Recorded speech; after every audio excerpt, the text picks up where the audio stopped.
দুধ আলাদা খাইছি। কারে দুধ? আমার। তোমারই? হ্যাঁ। বাড়ির দুধ? হ্যাঁ। আচ্ছা, বাড়ি থেকে দুধ নিয়ে আসছে, পানি টানি দেওয়া হয়তো না? পানি ছাড়া। পানি ছাড়া? কোনো পানি নাই। দেখি রমজান মাসে সে সত্য কথা বলে নাকি।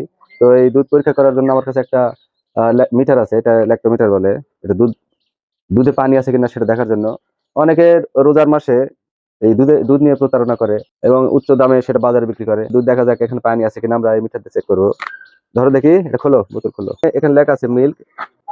এই মিল্কের উপরে ওয়াটার দেওয়া আছে, ওয়াটার 1.4, ওয়াটার 1.2 এবং ওয়াটার 3.4। তার মানে মিল্কের উপরে যদি এখানে ইন্ডিকেট করে তাহলে বোঝা যাবে যে দুধে পানি আছে। তো আমরা দেখবো এখানে কোনো পানি আছে কিনা, আসলে দেখি এই সত্যি কথা বলছে কিনা। ভিতরে ধরো তো, দেখা যাচ্ছে। এই দুধে কিন্তু পানি মিক্স করা নাই, মানে এরকম ডোবা থাকে, তাহলে সেখানে পানি আছে। আচ্ছা, আমরা এখানে একটা কাজ করব, এই বোতলে আমরা কিছু পানি মিক্স করবো এবার, এই দুধের সাথে কিছু পানি মিক্স করে আবার টেস্ট করবো, ঠিক আছে? পানি দেওয়ার পর দেখা যাক এখন কতখানি এখানে দুধ আছে।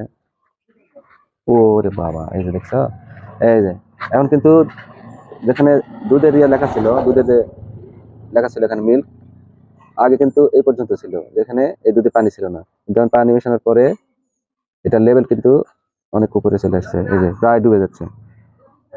তাহলে তাহলে তাহলে এই এই যে দুধ দিয়ে আসছে, তাহলে কি খাঁটি দুধ দিছে না? যাক, তোমাকে অসংখ্য ধন্যবাদ রমজান মাসে এরকম ভাবে খাঁটি দুধ বিক্রি করার জন্য। বেশি লাভের আশায় অনেকে এই ছোট্ট একটা ভুল করে থাকে, 200 ml বা 100 ml যে যা পারে ইচ্ছা মতো পানি মিক্স করে বাজারে বিক্রি করে। তো ধন্যবাদ সবাইকে এতক্ষণ সাথে থাকার জন্য।